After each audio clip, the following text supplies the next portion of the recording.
जो बड़ा प्यारा है, हर धर्म में जिसका सम्मान होता है। सर्वे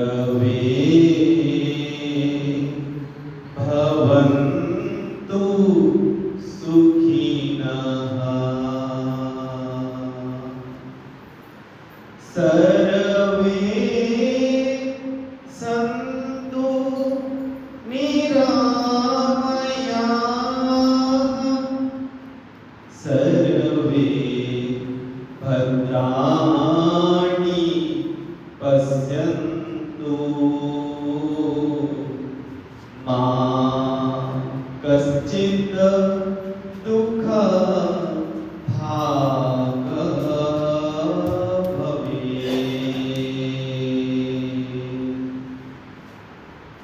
हे भगवान, इस दुनिया में सभी प्राणी सुखी रहे,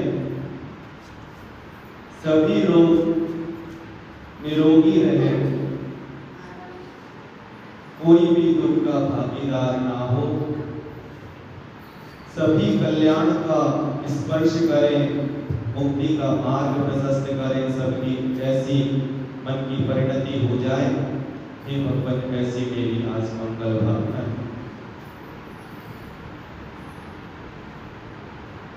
हमें आज एक नए तरीके का ध्यान करना है। आज हमें जैसे बच्चे को कभी हम सोते हुए देखें तो उसका पेट पूरा अंदर जाता है और पूरा बाहर आता है, अर्थात बच्चा पूरी सांस लेता है। हमें भी आज ध्यान के प्रारंभ में इतनी धीमे तरीके से सांस लेनी है कि सामने वाले को पता न चल जाए, क्योंकि गुरुदेव कहते हैं अच्छे लोग अपना कोई भी काम करते हैं तो खामोशी के साथ करते हैं, और जब मंजिल पे पहुंच जाते हैं तो मंजिल पे पहुंचने के बाद दुनिया जो हो हल्ला करती है उससे उनको समझ में आता है कि काम कितना बड़ा हो गया है। पूज्य समासागर जी महाराज जी कहते थे, अभी तो मुझे और प्रयास करना है, और सहज बनना है, और समता के साथ रहना है, और गहरे उतरना है, क्योंकि अभी मेरे जो कदम है उनकी आवाज आती है रखते समय। अर्थात जो व्यक्ति सहज बन जाता है उसके अंदर से कोई बाहर की आवाज उसको सुनाई नहीं देती, और अंदर उसके जितनी भी हलचल हो रही है वह शांत हो जाती है। गुरुओं का कहना है,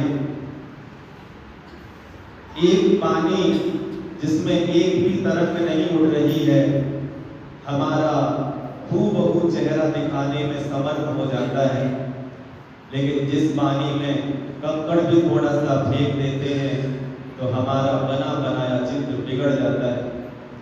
बस यही चीज हमारे साथ होती है। हम पल पल कोई ना कोई कंकड़ फेंकते रहते हैं, कोई ना कोई तरंग उठाते रहते हैं। ये हमारी खुद की कमजोरी है। भगवान ने हमारा रिमोट कंट्रोल हमारे हाथ में थमाया था, लेकिन हमने वो रिमोट कंट्रोल भूतकाल की चीजों को और भविष्य काल की बातों को दे रखा है, और हम वर्तमान में रहना ही भूल गए हैं। यदि हम फिर से जागृत रहने लगे, गुरुओं का कहना है अंधेरे को कभी लाठी के द्वारा मार के नहीं भगाया जाता। जरा भगा के देख लो अंधकार को, लाठी से कभी नहीं भागेगा, और अंधकार को भगाना बड़ा आसान है। तो यदि सुबह से लेके शाम तक और शाम से लेके रात तक, और जैसे ही शाम हो जाती है अंधकार छा जाता है, चारों दिशाओं में अंधकार छा जाता है, कहीं रोशनी भी दिखाई नहीं देती है, और तुम चाहो मेरी कुटिया से अंधकार बाहर निकल जाए और तुम उसको डंडे लेके मारो तो थक जाओगे, लेकिन अंधकार बाहर नहीं निकलेगा। एक व्यक्ति यही काम कर रहा था, नादान था, समझदार नहीं था, बुद्धि उसकी अपने बस में नहीं थी, विक्षिप्त था। रात का अंधेरा आया और उसने डंडे को उठा के मार मार के उस अंधेरे को बाहर करना चाहा। सामने से एक सहज व्यक्ति आया जो अपने आपे में रहता था। वो कहता है, क्या कर रहे हो भाई? सामने वाला व्यक्ति कहता है, अंधकार है और दुनिया में लातों के भूत बातों से नहीं मानते हैं, इसलिए मैं इसको मार मार के भगा रहा हूं। सामने वाला व्यक्ति कहता है, भाई मारने से नहीं, एक माचिस की तीली जो है उसको माचिस पे मारो और दिया जलाओ तो सारा अंधकार दूर हो जाए। बस ऐसी स्थिति हमारी है। हम हर सुबह नियम लेते हैं, प्रण करते हैं कि आज विषय वासनाओं से दूर रहेंगे, आज गुस्सा न करेंगे, आज हम क्रोध नहीं करेंगे, आज हम मायाचारी से दूर रहेंगे। और ना जाने ऐसा कैसा निमित्त मिल जाता है कि हम अपना नियम भूल जाते हैं, हम अपना संकल्प भूल जाते हैं और हम हर बार शैतान को जिता के आ जाते हैं। मैं कहूँ, आज मैंने दिन भर यही काम किया। जब जब मेरे पास विकारों का मन करने लगा, जब मेरे पास क्रोध के परिणाम हुए, जब मुझे ऐसे निमित्त मिले, मैंने कहा सुनो, ज्यादा दिन की बात नहीं है और ज्यादा देर की भी बात नहीं है। तुम बस 5 मिनट शैतान को जीतने मत दो। और फिर मैंने देखा शैतान उल्टे पैर भाग गया। शैतान कुछ ज्यादा देर रुकता नहीं है। इस दुनिया में हर किसी को अपने अपने काम है, शैतान को भी अपने काम है, लेकिन हम खुद उसको पीले चावल डालते हैं और रोक के रख लेते हैं। मुझे पूरा विश्वास है हमारी थोड़ी सी भी सजगता उस अंधेरे को दूर कर सकती है, उस शैतान को हमसे दूर कर सकती है, लेकिन हम वो सजगता के क्षण छोड़ देते हैं। परम गुरुदेव विद्यासागर जी मूकमाटी में लिखते हैं, सावधान होते ही समाधान मिल जाता है, समस्या ज्यादा बड़ी नहीं रहती। छोटी छोटी सी बातें हैं, हम जिस दिन सहज रहना सीख जाएंगे, अपने आपे में रहना सीख जाएंगे, हमें बड़ी खुशी होगी। और वह खुशी हम खुद ही जब उसका उपभोग करेंगे तो हम भूले न समाएंगे। लेकिन हमने आज तक तो हम सुखी हो नहीं पाए। वो खुशी हमसे 4 कदम दूर रहती है, क्योंकि जहां शैतान रहेगा वहां आनंद नहीं रहेगा। आनंद और शैतान का मेल ही नहीं हो सकता। 36 का आंकड़ा है उनमें, और हमने आज तक आनंद को पाने का लक्ष्य बनाया, लेकिन हम उसको पा नहीं पाए। आज हम लोग दोपहर में सहस्त्र नाम जी पढ़ रहे थे, उसमें नाम आया था सिद्ध लक्ष्य, अर्थात उनने जो सिद्ध बनने की भावना भाई थी वो उनका लक्ष्य पूरा हो गया, उन्होंने अपनी सिद्धि पाली। लेकिन हम हर दिन नए लक्ष्य बनाते हैं और जब टूट जाते हैं तो हम फिर नए लक्ष्य बनाते रहते हैं, लेकिन वहां तक कदम नहीं बढ़ाते हैं। यही हमारी सबसे बड़ी कमी है। तो मैं तो ये कहूँ, आज से ही शैतान को मैं जीतने नहीं दूंगा, शैतान के मैं जाल में नहीं फंसूंगा, मैं शैतान को हरा के दिखाऊंगा। पल पल यदि तुम ऐसा जानकारी अपने मन को दो तो मुझे पूरा विश्वास है जब विकार अपने अंदर आ ही नहीं पाएंगे।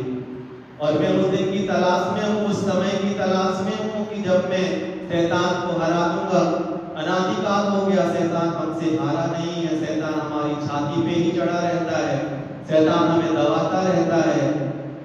और शैतान अंधेरे का नाम है, और अंधेरे के लिए ज्ञान का एक दीपक जलाना पड़ता है, होश का एक दीपक जलाना पड़ता है। आप थोड़े से जागने लगिए, चोर आपसे डर के भाग जाएंगे। हम सो जाते हैं, चोर हमारे पास आते हैं और देखते हैं कि ये व्यक्ति सामने वाला जाग ही नहीं रहा है, अपनी दाल गल जाएगी, उनकी दाल गल जाती है, हमारी सारी की सारी मेहनत बेकार चली जाती है। मोक्ष चलने में ऊपर सीढ़ियां चढ़नी पड़ती हैं,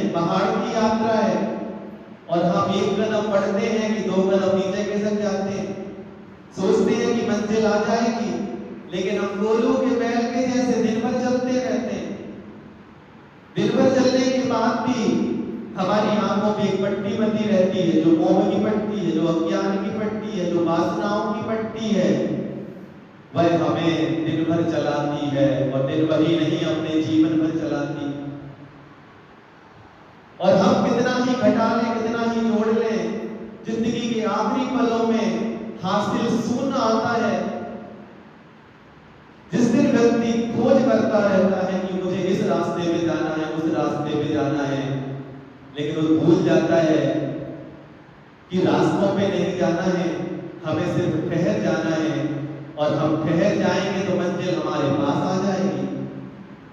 लेकिन हम उस हिरण के जैसे रहते हैं जिसकी नाभि में एक खुशबू रहती है, और उस नाभि में खुशबू की चाह में वह दर-दर भटकता है। प्यास लगाती है उसको, और प्यास से तड़प तड़प के अपनी ही खुशबू के कारण प्राण छोड़ देता है। उसकी माँ ने ही नाम रखा था, बेटा हिलना, तुम हिलो मत, तुम जहां खड़ी हो वहीं खड़ी हो जाओ, जहां तुम्हें खुशबू की याद आए तुम वहीं खड़ी हो जाओ, तुम भागो मत। लेकिन माँ है, माँ ने तो समझा था कि बच्चों को इशारे किए जाते हैं, लेकिन बच्चा नादान निकला। लोगों ने कहा, हिरणा तुम्हारी आंखें बड़ी प्यारी है, तुम्हारी चाल बड़ी प्यारी है, तुम जहां जाती हो वहां खुशबू फैल जाती है। और लोगों की बातों में आके उसने अपनी मम्मी का कहा हुआ शब्द हिलना, हिलो मत, छोटी सी बात थी, लेकिन छोटी सी बात भी उसकी समझ में नहीं आई। और हम हिरण को देख के हंसते हैं, लेकिन हिरण नादान है। हिरण के पास इतना अच्छा मन नहीं है, समझदार मन नहीं है, हमारे पास तो मन है। हम भी समझ सकते हैं कि हम दुनिया में जिस चीज के पीछे भाग रहे हैं, परछाई के पीछे भाग रहे हैं, और हम आगे बढ़ते जाते हैं, परछाई भी आगे बढ़ती जाती है। परछाई को पकड़ने का सिर्फ एक ही उपाय है, जहां हो वहीं खड़े हो जाओ। परछाई को पकड़ना नहीं है, परछाई हमारी है, हमारे पास है, हमसे दूर नहीं, लेकिन हम परछाई को पकड़ने में लगे हुए हैं। हम चाह रहे हैं कि बाहर से सुख मिल जाएगा, लेकिन सुख कहीं बाहर मिलने वाला नहीं है। सुख तो हमारी सोच में है। हमारी सोच जिस समय बदल जाती है, सुख के क्षण मिल जाते हैं, और हमारी सोच जब विषय वासनाओं की ओर रहती है, भागने की ओर रहती है, तो हमें सुख मिलता नहीं है। इसी दुनिया में एक साधारण सा व्यक्ति जिसके पास कुछ नहीं है, फकीरी का जीवन बिता रहा है, संत के रूप में जिसके तन पे कपड़े भी नहीं है, उसके चेहरे पे कभी झुर्रियां नहीं आती, उसके मस्तिष्क में कभी भी कोई सल नहीं पड़ती। और हम हैं कि हमारे पास अच्छा मखमल का गद्दा है, उसके बाद भी हमें उस पर नींद नहीं आती, हम करवटें बदलते रहते हैं, हमें ऐसी चिंता रहती है कि कल क्या होगा। और जो व्यक्ति ये समझता है कि आज ही कल आएगा, कल कोई दूसरा नहीं आने वाला है, आज यदि अच्छे से निकल रहा है तो कल भी अच्छे से निकलेगा। जिस भगवान ने यहाँ तक नैया पार लगाई है, वो आगे भी पार लगाएगा। तुम कर क्या सकते हो, तुम्हारे हाथ में कुछ है ही नहीं। जब हमारे मन में ऐसी बातें आने लगती है कि भगवान तुम ही हमारे हो, तुम्हें ही लाज रखनी है, तुम्हें ही नैया संभालनी है, कहेंगे तो हम मंदिर में सुबह से यही जाते हैं, और दिन भर हम हाथ पैर मारते रहते हैं। मैं कहूं, तुमने यदि कोई नाव चुन ली है, तो उस नाव में यदि बैठ गए हो तो हाथ पैर मत मारो। तुमने नाव के पैसे दिए, नाव की नाविक को तुमने मेहनताना दिया है, और तुम नाव में बैठ के फिर हाथ पैर चला रहे हो। इससे अच्छी बात तो ये थी कि तुम हाथ पैर ही चला रहे थे, पैसे बच जाते। नदी कोई ज्यादा लंबी नहीं थी, पास में ही थी नदी, लेकिन तुमने पैसे भी दे दिए, नाविक को स्वीकार भी कर लिया, और तुम हाथ पैर भी चला रहे हो। हाथ पैर जब चला रहे थे तो नाव में बैठे ही क्यों थे? नाव में बैठने का मतलब होता है कि अब हाथ पैर मत चलाओ, अब चुपचाप शांत बैठ जाओ, या तो भगवान के मंदिर नहीं आते। अच्छा था कि तुम कहीं व्यापार करते रहते, तुम कहीं विषय वासनाओं में लगे रहते, ये चोला भी नहीं पहनते, पुजारी का चोला भी पहन लिया हमने। पुजारी का चोला पहनने के बाद भी हम अपने मन को शांत नहीं कर पाए। भगवान के चरणों में आके हम नतमस्तक हो गए, लेकिन हम अंदर से नतमस्तक नहीं हो पाए। हमारी यही सबसे बड़ी विडंबना है। दुनिया के सत्य सबसे बड़े सरल रहते हैं, लेकिन हम असत्य के द्वारा अपने जीवन को चलाना चाहते हैं और जाल में फंसते जाते हैं। जैसे मकड़ी होती है, अपने ही जाल में फंस जाती है। मकड़ी का प्राणांत उसी जाल में होता है और वह जाल बनने का काम भी वह करती है। इसलिए हमें ध्यान रखना है, यदि हमने किसी की नाव में बैठ गए, यदि हमने किसी को अपना गुरु बना लिया है, यदि हम किसी भगवान के पास जाते हैं, यदि हमने कोई भगवान को अपने समर्पित मन को उनके चरणों में भेंट चढ़ा दिया है, तो आप अपने मन से कहो, मन तुम्हें हाथ पैर मारने की जरूरत नहीं है। बच्चा यदि हाथ पैर मारता है और मम्मी उसको खिलाना चाहती है, तो बच्चे का पेट नहीं भरेगा। मम्मी जो देना चाहे उसका पेट जल्दी भर जाएगा और बच्चा उल्टी सीधी चीजें खाएगा। बच्चा मिट्टी खाना चाहता है, पेट को भरना चाहता है, लेकिन पेट खराब हो जाता है। जब हमने अपने से बड़ा किसी को मान लिया, तो अपने निर्णय क्यों लेते रहते हैं हम? जिस दिन से हम अपने निर्णय लेने बंद कर देंगे, उस दिन से ही हम सहज और शांत बन जाएंगे। कोई ज्यादा ऊहा-पोह है ही नहीं, लेकिन हम ऊहा-पोह में फंसे रहते हैं। हम 24 घंटे उथल-पुथल मची रहती है हमारे मन में, और जिस समय हम अपने हथियार फेंकते हैं, उस समय सामने वाला कर्म धराशाही हो जाता है और हमारे सामने नतमस्तक हो जाता है। चलिए आज हम एक अलग किस्म का ध्यान करते हैं। मैं बताऊं, गिनती लगाने के लिए सिर्फ माला के मोती ही नहीं होते। माता के मोती लेके तो हम पराधीन हो जाते हैं। माला के मोती हमें पराधीन करते हैं। माला के मोती सोने के हो सकते हैं, चांदी के हो सकते हैं। हमारे मन को विक्षिप्त कर देते हैं कि मेरे पास चांदी के मोती हैं, सामने वाले के पास सोने के हैं। जिसके पास सोने के हैं और दूसरे के पास यदि कांच के हैं, तो अहंकार से भर जाएगा। और किसी के पास यदि कांच के हैं और सामने वाले के सोने के मोती देख लिए, तो ईर्ष्या से भर जाएगा। किसने कहा आपसे कि मालाएं लेके अपना जाप शुरू कर दो? लेकिन हम खुद ही इस तरीके से अपने जाल में फंस जाते हैं। हमारी खुद की मन की फितूरियां हैं। भगवान ने हमें बहुत सी चीज गिनने के लिए कई दी हुई है। अपने इतने प्यारे हाथ हैं, उनके पोर पे माला गिन लो।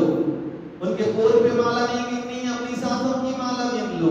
भजन तो हमने कई बना लिए, सांसों की माला पे सुमरू में भगवत तेरा नाम, सुबह शाम।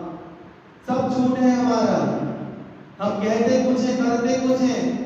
हम सरल काम अपना लेते हैं, लेकिन सरल काम देखने में सरल लगता है। तुमने अपने हाथों में माला के गुड़िया ले लिए, तुमने अपने हाथों में माला ले ली। माला लेते ही तुम्हारा मन यहाँ वहां जाने लगता है, तुम जल्दी जल्दी घुमाने लगते हो। तुमने गिनती पहले से रख ली 108, अब तुम कितने ही करो अपने आप 108 हो जाएंगे।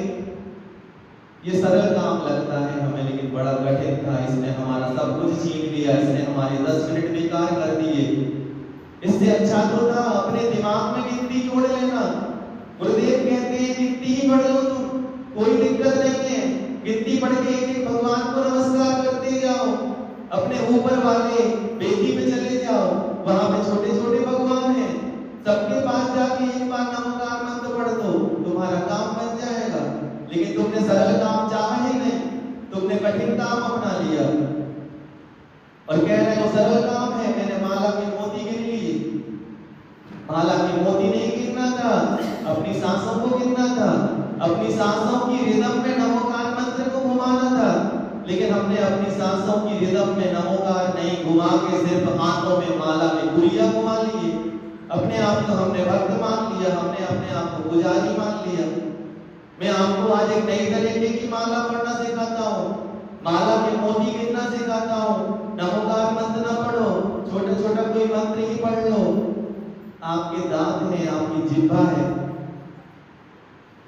कोई सब लोग आंखें बंद कर लो, कोई आंखें मत खोलना और अपने जिह्वा से सबसे आखिरी छोर पे ले जाओ और देखो तो हमारे मुख में सचमुच 32 दांत है कि नहीं है। और तुमसे भगवान ने कब तुम्हें भगवान ने गिन के दिया? भगवान ने तो तुम्हें अनगिनत दिया। तुम भगवान को सिर्फ 108 बार माला की पुड़िया फेरते रहते हो। भगवान ने कब मांगा? भगवान तो चाहते हैं तुम मेरे अंदर खो जाओ। तुम 108 क्या, तुम एक बार भी नमोकार पढ़ के खो जाओगे तो बहुत बड़ा काम हो जाएगा। लेकिन हम 108 बार खो के भी खोते नहीं है, अपने समय को खो देते हैं।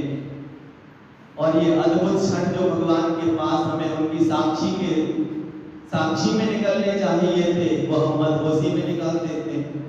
एक छोटी सी कहानी पढ़ी हुई थी मैंने, बड़ी प्यारी कहानी है, उसको भी इसी बीच हम समझ लेते हैं। वो कहानी कहती है कि हमारा मन एक जगह रुकता नहीं है, हमारा मन एक जगह टिकता नहीं है। दो लोग थे, दो लोगों ने सोचा कि हमें अपने 3 घंटे का उपयोग करना है। एक लड़का कहने लगा मैं थिएटर में जाना चाहता हूँ, मैं 3 घंटे की फिल्म देखना चाहता हूँ। दूसरा कहता है कि मैं महाराज जी के प्रवचन सुनने जाता हूँ और महाराज जी के प्रवचन सुन लूंगा, महाराज जी अपने गांव में बार बार नहीं आते, फिल्म तो हम कहीं भी देख लेंगे, फिर से देख लेंगे। लेकिन सामने वाला व्यक्ति कहता है मैंने तो टिकट मंगा लिया है, मैं तो फिल्म देखने ही जाऊंगा। सामने वाला थिएटर चला गया और एक दूसरा व्यक्ति प्रवचन सुनने मंदिर में आ गया। सुनते हैं, मन पलटी खाता है, मन एक जगह टिकता ही नहीं।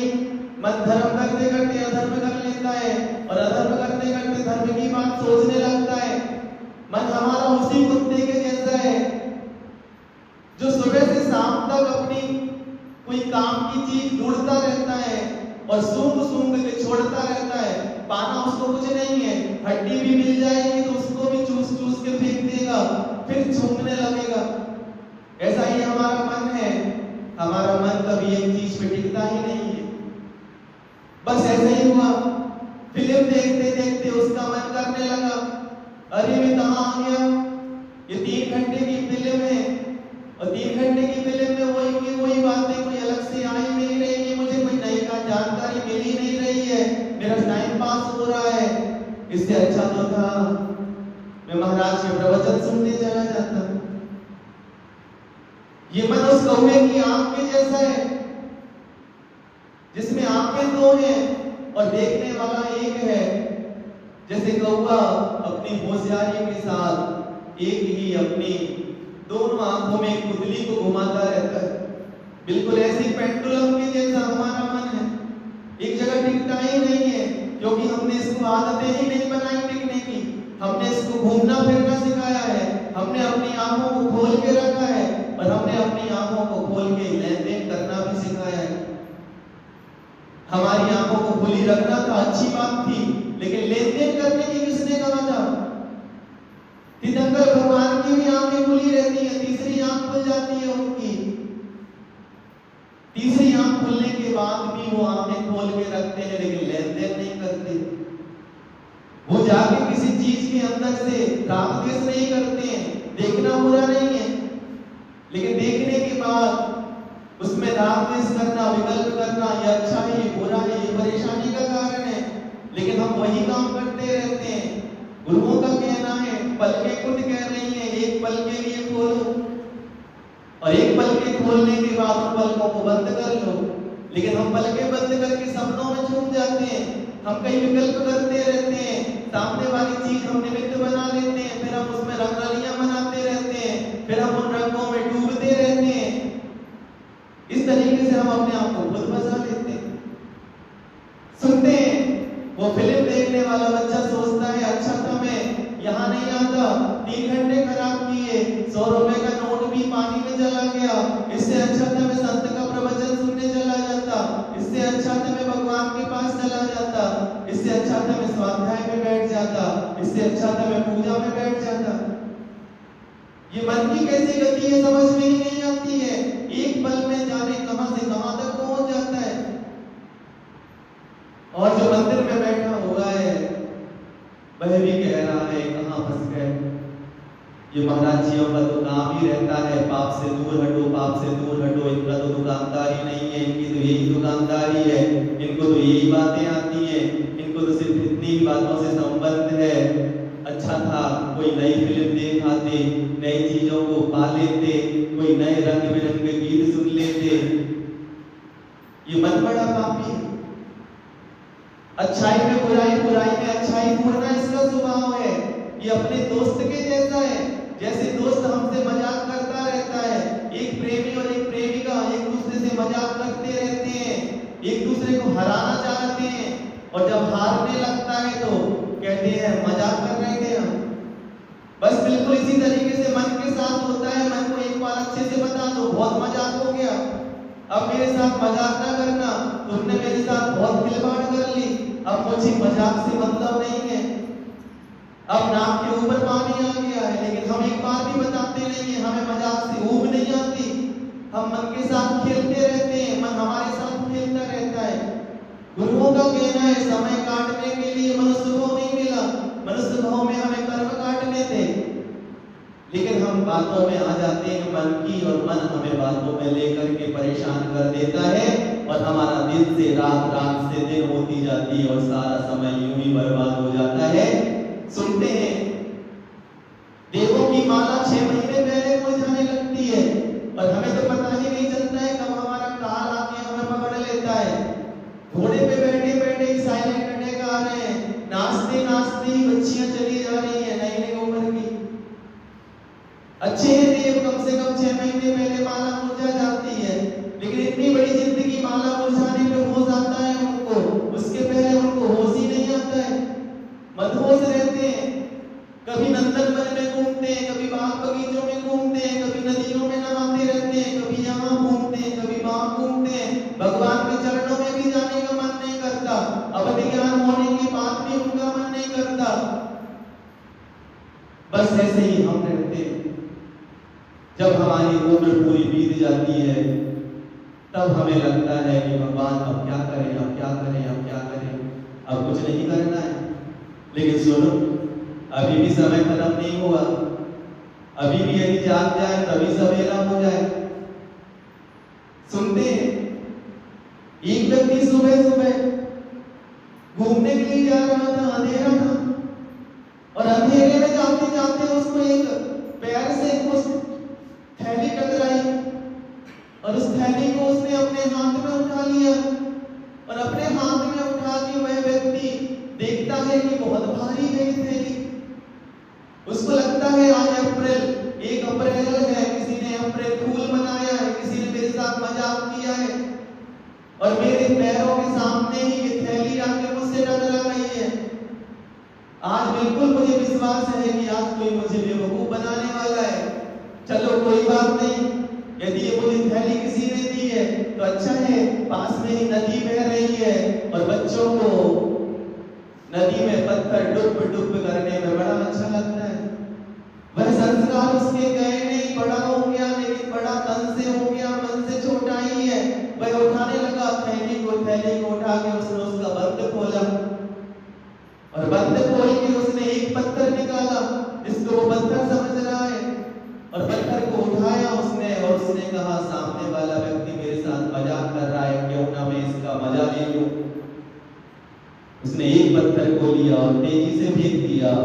नदी में फेंकते ही डुब की आवाज है, डुब की जैसे ही आवाज आई, जब तक उसका झनकार नहीं गई तब तक वो सुनता रहा।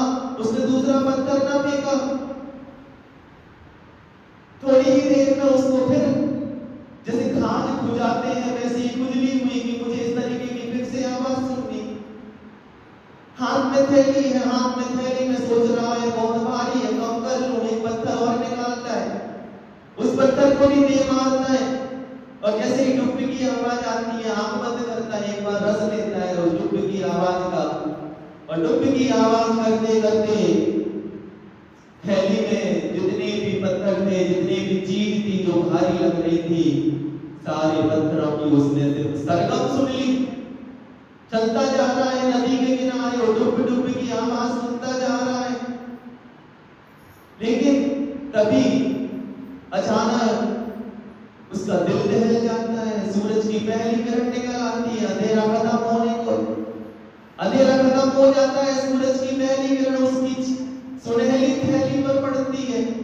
थैली को देख के ही उसका मन करने लगता है कि अरे ये तो सोने की थैली है, मैं तो इसको मजाक समझ रहा था।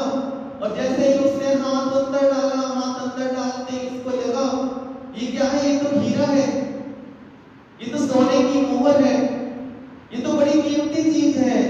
अब उसकी आंखों से आंसू नहीं थम रहे, लेकिन वो कर कुछ नहीं सकता, सब कुछ हो गया है। अब उसके हाथों में सिर पे हाथ रख के रोना बाकी है। अब वो रो रहा है, कह रहा है मेरे जीवन में सुनहरा सुबह आया था, लेकिन मैंने सुबह होने के पहले ही रात में ही उसको मैंने खत्म कर दिया। मैंने उनका संगीत सुन लिया, वो मेरे जीवन में संगीत बजा सकते थे, मैंने सिर्फ 2-3 घंटे का ही संगीत सुन लिया।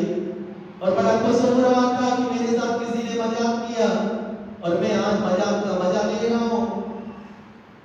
सुनते हैं वो रोने लगा, रोते रोते वहीं बैठ गया। अब उसकी शक्ति भी नहीं है कि चला 2 कदम आगे बढ़ जाए, पास में ही घर है, लेकिन जाने का मन नहीं कर रहा है, बड़ा उदास है कि मेरी किस्मत बड़ी खराब है। ये नहीं सोच रहा है कि मेरी किस्मत में था ही नहीं, अभी के अभी यदि मैं घूमने गया था और मेरे पैरों के नीचे कोई थैली नहीं आती, अंधेरे में मुझे पता नहीं था, थोड़े से बगल से निकल जाता तो क्या जाता, लेकिन नहीं, व्यक्ति का ऐसा ही मन है, जब तक कोई चीज नहीं मिलती है तो नहीं मिलती है, मिल जाती है तो उसके जाने के बाद और कम होता है। वहीं बैठ गया, उठने का मन नहीं कर रहा। सामने से एक साधु आते हैं, साधु उसको देखते हैं, रोते बिलखते चीखते, साधु का मन तैयार रहता है। साधु ने कहा उठो बेटा, क्या हो गया? वो कहता है मेरी किस्मत टूट गई, मैंने सारे के सारे पत्थर अपने ही हाथों से पत्थर समझ के हीरे फेंक दिए। संत कहता है बताओ जरा। संत ने देखा और संत ने कहा तुम इसको जाओ तो जौहरी के पास तो लेके जाओ, ये पत्थर की कीमत इतनी ज्यादा है कि तुम्हारा जीवन ही नहीं, तुम्हारे बच्चों के जीवन भी सुरक्षित हो जाएंगे, लेकिन तुम्हें आगे की फिक्र ही नहीं है, तुम बुद्धि लगाते ही नहीं हो, तुम पुरानी चीजों के जाने का गम करते हो। संत ने कहा बेटा ये भी बड़ी कीमती चीज है, इतने सारे पत्थरों का क्या करेंगे अपन, हमें अपने जीवन को ही जीना है, दुनिया में दुनिया वालों के लिए रखना थोड़ी ना है। वो व्यक्ति जागा और जाके उसने जब उसने पत्थर की कीमत समझी तो बड़ा अनमोल पत्थर था, वैसा पत्थर दुनिया में कहीं नहीं था। सुनते हैं ऊपर से आकाश से ये थैली गिरी हुई थी जिसमें अनमोल चीज थी, और ये कहानी किसी दूसरे की नहीं है, ये कहानी हम सभी की है। मनुष्य जन्म उसी प्रकार से वो थैली है, और मनुष्य जीवन में जो दिन है वो वही कंकड़ है जिनको हम एक एक करके फेंकते जा रहे हैं। हमें समझना चाहिए, पल पल हमें जागृत रह के अपनी चीज को हमें अपने पास ही है, हमसे दूर नहीं है। हमारी खुशबू हमारे पास है, हमारा सुख हमारे पास है, हमें बस वहीं ठहर जाना चाहिए। इसलिए हमें आज गिट्टी लगानी है, और गिट्टी ना लगाओ, तुम तो अपनी जिह्वा दांत तक पहुंचाओ, और दांत तक पहुंचा के एक बार यदि तुम अरहत सिद्धि भी पढ़ लेते हो, मन में अरहत सिद्धि पढ़ते जाओ, जिह्वा को विस्तारते जाओ, मैं कहूँ तुम्हारे दांत कभी ना टूटेंगे, तुम्हारे दांत की सफाई हो जाएगी, तुम्हारे दांत सुरक्षित हो जाएंगे, तुम्हारे दांत से पायरिया दूर हो जाएगा। एक काम, एक तीर 2 निशाने लगाना सीख जाओ, लेकिन नहीं, तुम कोई सरल काम करना चाहते हो, तुम कोई फिर से मोतियों की माला उठा लेते हो, फिर से गिरने लगते हो, हाथ में माला पेटी रहती है और मनवा बाजार में घूमता रहता है तुम्हारा। इस तरीके से आज हम जो ध्यान करने वाले हैं, उस ध्यान में हमें ओम पढ़ लो, असिया उसा पढ़ लो, जो तुम्हारा मन करे पढ़ लो, और धीरे धीरे से अपनी जिह्वा को आखिरी स्थान पे ले जाओ। कोई नहीं देखेगा, कोई ना देखे, क्या देखना है और किसको दिखाना है, देख भी लेगा तो क्या हो जाएगा, कोई अंतर पड़ने वाला नहीं है। लेकिन हम इसी फिराक में रहते हैं कि हम किसी की कोई कमी देख ले और कोई हमारी कमी ना देख ले, दोनों चीज खतरनाक है। हमें साम्य स्थिति बनानी है कि कोई मुझे देख ले तो क्या देख लेगा, किसी ने मुझे देखा ही नहीं है, मैं तो इस शरीर के अंदर रहता हूँ, मुझसे कोई देख ही नहीं सकता, मुझसे कोई मिल नहीं सकता। लेकिन हम हर समय किसी न किसी को देखते रहते हैं, किसी न किसी से मिलते रहते हैं। कितनी मोटी बुद्धि है हमारी। कभी अपने शरीर को हाथ लगा के देखो, हड्डियों के ढांचे हो, कभी अपने शरीर को हाथ लगा के देखो, मांस मज्जा से भरा हुआ, खून से भरा हुआ हमारा एक थैलीनुमा शरीर है, इसके अंदर हम हैं। जैसे टायर में हवा रहती है, हवा दिखाई नहीं देती है, वैसे हम ही दिखाई नहीं देते हैं, हमारा कोई अस्तित्व ही नहीं है। लेकिन हम छोटी छोटी बातों में पागल होते रहते हैं, परेशान होते रहते हैं। मैं कहूँ इस तरीके से जागृति रखना सीख जाओ। अभी जहां बैठे हो, जमीन से जो हिस्सा हमारा टच कर रहा है, हम उसके बाहर निकल नहीं सकते, उसका आभास कर लो। वर्तमान में जो काम कर रहा है उसको कर लो, अच्छे से करना सीख जाओ। इस तरीके से करने से ही हम सहज हो जाएंगे। और भगवान हमें जो सम्यक दर्शन देना चाहता है, सम्यक दृष्टि बनाना चाहता है पल भर के लिए, वो कह रहा है वर्तमान में जीने लगो। वर्तमान में जीने लगोगे, होश में जीने लगोगे, होश आ जाएगा, सब काम बन जाएगा। लेकिन हम मदहोश हैं, हमें मोह भी मदिरा पी के रखी है। दुनिया के लोग थोड़ी सी मदिरा पी लेते, एक दिन में उतर जाए, एक रात में उतर जाए, लेकिन हमारी मोह भी मदिरा अभी तक ना उतरी, ना आगे उतरने के आसार हैं। क्योंकि हम जागृति में रहते हैं, हमें सोना अच्छा लगता है। जब भी हमारा सोने का मन करता है, जल्दी हमारा मन कहता है जल्दी सो जाओ। जागने का मन करता है तो अभी बहुत देर है, अभी सुबह नहीं हुई। ठीक है, इस तरीके से ही अपना जीवन रूपी जो अपने हीरे मोती हैं उनको हम खोते जाएंगे तो हमें कुछ मिलने वाला नहीं है। इसलिए हमें समझना चाहिए। और आज हम जो ध्यान करने वाले हैं उसमें सबसे पहले थोड़ा सा अपने दांतों को ऊपर उठा लो, मुंह को बंद रखे रखो, थोड़ी सी जिह्वा उठा लो। और मुझे पूरा विश्वास है तुमने यदि दांत पूरे 32 गिन लिए, सहजता के साथ नहीं गिनना है, हमें 32 की गणना नहीं करनी। मैं तो कहूँ ओम पढ़ पढ़ के पूरी जिह्वा को आगे से, पीछे से, नीचे की पत्ती से, नीचे की पत्ती के पीछे से, और जो पैना भाग है उसमें से 5 बार तुम यदि उसको स्पर्श कर लो, तुम्हारे मुख में वो अमृत आ जाएगा, लार बन जाएगी। और उस लार को जब हम पान करते हैं तो अमृत कहलाता है। लेकिन हम अपने ही पास अपने अमृत से दूर रह जाते हैं। विद्यासागर जी कहते थे बेटा जल्दी जल्दी खाना ना खा लो, रोटी को पीना चाहिए, पानी को खाना चाहिए। ऐसा विद्वानों ने कहा है, ऐसा वैरागियों ने कहा है, ऐसा वैद्यों ने कहा है। लेकिन हम हैं कि हम जल्दी जल्दी काम कर लेते हैं। कोई बात नहीं, तुम्हें जल्दी जल्दी काम करना है, दूसरे काम निपटाना है। तुमने जल्दी से रोटी खा ली, अब उसको पचाने के लिए आपने कभी देखा होगा जब भी हम खाना खाने के बाद यदि हमें कभी उल्टी हो जाती है तो हमारा पेट से बहुत कुछ निकलने के बाद भी बहुत कुछ बच जाता है और हमें बहुत कुछ एनर्जी रह जाती है। क्योंकि गुरुओं का कहना है हमारा भोजन जो है मुख में लार के द्वारा ही पचने लगता है। तो हमने यदि जल्दी जल्दी भोजन भी कर लिया तो कोई बात नहीं, अब जो लार है उसको अपने पेट में पहुंचाते जाओ। थूक अलग है, लार अलग है। थूक को हम लार समझने लगते हैं और लार को हम थूक समझने लगते हैं, अपनी बहुत बड़ी कमी है। जब भी हम मुंह खोलते हैं अपने मुख से लार निकलती है, और जब हम मुख बंद रखते हैं और गले से खींचते हैं तो वो थूक कहलाता है। थूक अलग है, लार अलग है। लार लसीली होती है, लार चिकनी होती है। थूक थोड़ा सा कड़क होता है, खराब होता है, कठोर होता है, उसमें कुछ नहीं रहता है। अलग अलग अंतर है। कफ और अलग है।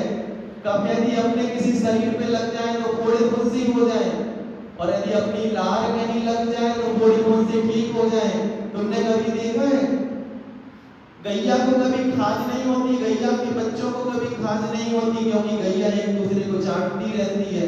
कुत्ते को ये कला नहीं आती। कुत्ते को जब भी खाज खुजली हो जाती है तो मुख से काटता तो है और है करके अपनी लार टपकाता रहता है, दिन भर टपकाता रहता है। लेकिन उसका मन नहीं करता अपने जो दूसरा भाई है जिसको खाज खुजली हो गई है उस पे अपनी लार टपका दे, उस पे अपनी लार टपका के सामने वाले को ठीक कर दे, उसको निरोगी कर दे, अपने पास ही हर चीज का उपाय है। लेकिन वो ऐसा करता नहीं है, और गैया ऐसा करने से रहती नहीं है। गैया जब भी घास खा रही होगी, भूसा खा रही होगी, पास में यदि कोई दूसरा जानवर है, अपना ही साथी है, अपना ही बच्चा है, तो उसको चाटने के द्वारा चाट के उसकी खुजलियां मिटा देती है। क्योंकि जब भी बाल बड़े हो जाते हैं, मैल भर जाता है, कीटाणु हो जाते हैं, खुजली होने लगती है, खाज होने लगती है। तो मैं ये कहूँ, हमारा कफ अलग है, खाज खुजली कर देगा कभी टच हो गया तो, और लार यदि उसमें लग जाती है तो उसका रोग दूर हो जाता है। तो मैं ये कहूँ, सामायिक करते समय चाप ऐसे देना बंद करो, अपनी आंखें खोल के जाप देना भी बंद करो, अपने मुख में नमोकार मंत्र पढ़ के भी जाप देना बंद करो। ये सब चीजें बहुत पुरानी हो चुकी, कई बार अपना चुके हैं हम, इनसे हमें कोई लाभ न मिला। अब नए तरीके के प्रयोग करके देखो, और नए तरीके के प्रयोग से शायद हमारा मन मान जाए, और नहीं माने तो हम नई खोज करेंगे। विज्ञान कभी नहीं रुकता, विज्ञान कहता है कि अभी हम पहुंचे नहीं है जहां तक मंजिल है। हाँ, हमने विकास जरूर कर लिया, छोटी सी डिब्बी हम पहले रखते थे मोबाइल की, आज स्क्रीन टच आ गई, 5G 4G कितने जी आ गया मुझे नहीं पता, लेकिन हम आगे बढ़ते जा रहे हैं। हम और खोज कर रहे हैं कि अपनी टीम टेलीविजन को कितना छोटा कर दे, और छोटा कर लिया उसने, और लगा हुआ है कि और छोटा कैसे कर ले। मैं यही कहूँ कि हम अपने पुराने तरीके क्यों अपनाते रहते हैं। और पुराने तरीके अच्छे हैं तो खूब अच्छी बात है, लेकिन जिससे हमारा मन नहीं लग रहा, थोड़ा बदलाव लेके आओ।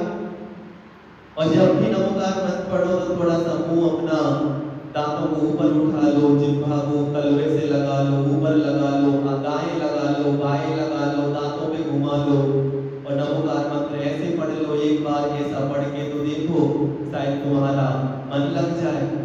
और हमारा मन ज्यादा देर इसमें भी ना लगेगा, कोई बात नहीं, हम बनिया के बच्चे हैं, हम एक तरीके से कभी ग्राहक को नहीं ठगते हैं।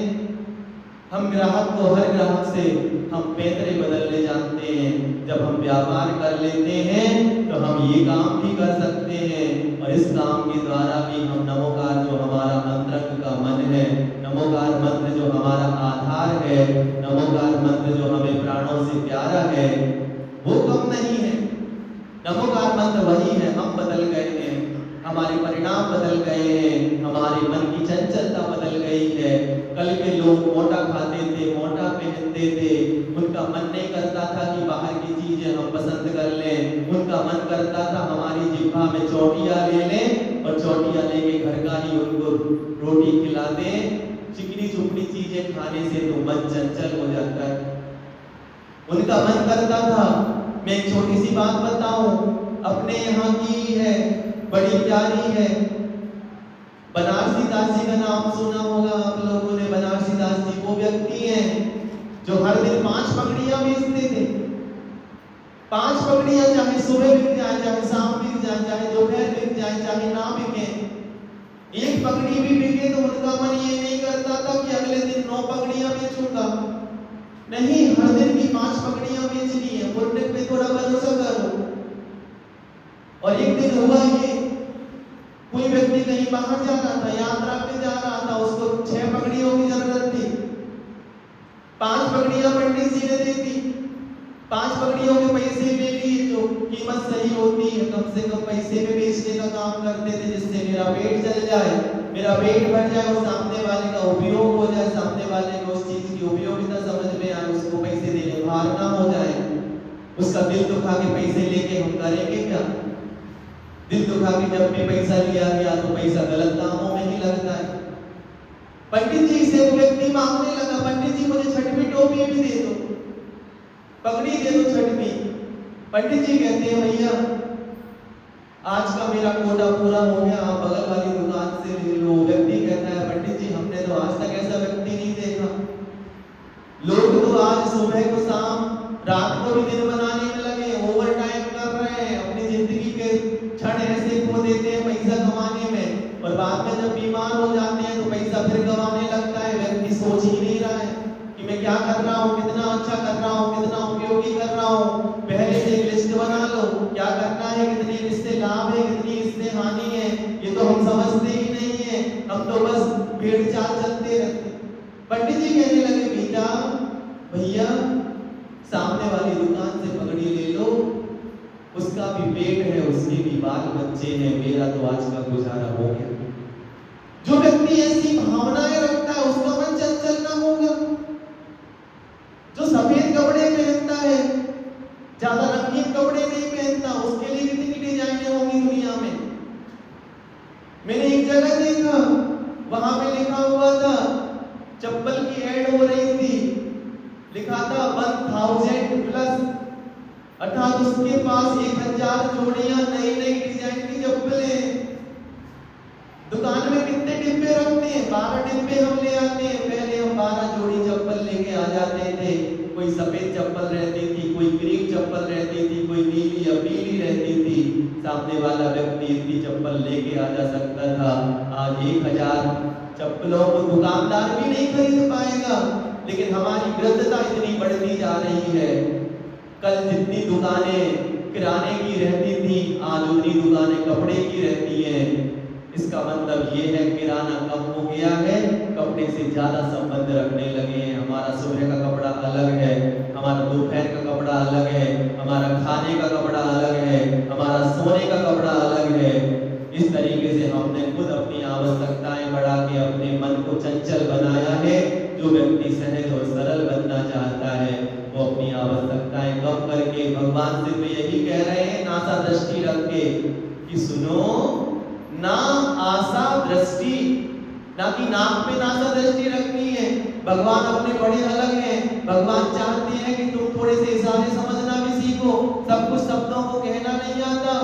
आंखें भी बहुत कुछ कहती हैं, इशारे भी बहुत कुछ कहते हैं, अपना हाव भाव भी बहुत कुछ कहता है। तुम्हें आंखें पढ़ना भी सीखनी चाहिए। इस प्रकार से भगवान का यही कहना है कि ना आशा दृष्टि, जितनी आशाएं कम करते जाओगे। महावीर ने 5 पाप का नाम परिग्रह रखा। तुमने परिग्रह को पुण्य समझ लिया कि पुण्य से परिग्रह आता है। किसने कह दिया तुमसे पुण्य से परिग्रह आता है? कुछ लोगों ने अपने मनगढ़ंत परिभाषाएं बना के रख दी। पुण्य से पैसा आता है, पुण्य से पैसा नहीं आता, पाप का पैसा है और पाप कराएगा। इसलिए भरत चक्रवर्ती जैसे व्यक्ति सुबह से खड़े हो जाते थे अपने घर के द्वार पे 10:10 पे कि कोई निष्परिग्रही व्यक्ति मिल जाए और उसके हाथों में मैं एक गिलास रख के अपने भंडार को भर सकूं, ऐसी उसकी भावना रहती थी।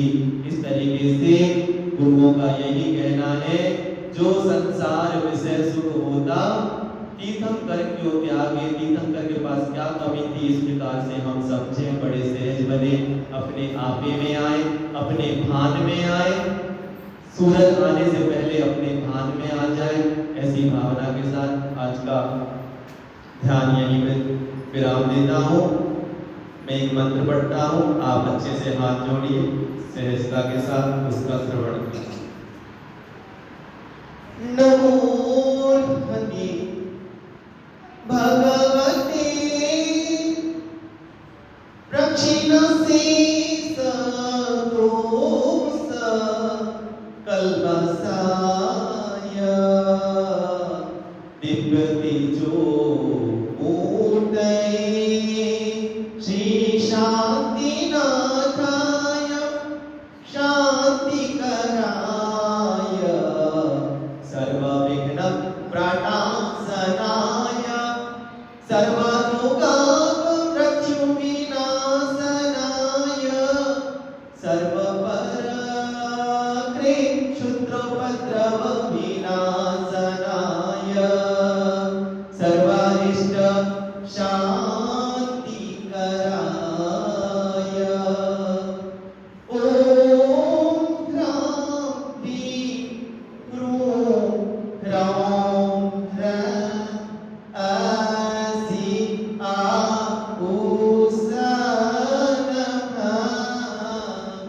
मम सर्वविघ्न शांति गुरु गुरु मम सर्व रोगाप मृत्यु शांति गुरु गुरु मम सर्व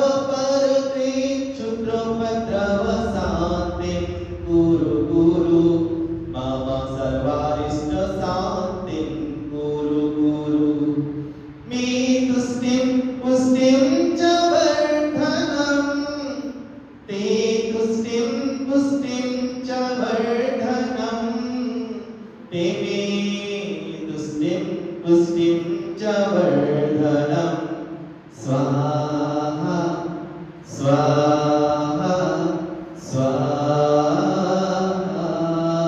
हे द्वादश की वाणी मां होने वाली गलतियां सब क्षमा हो, ऐसी भावना से नौ बार।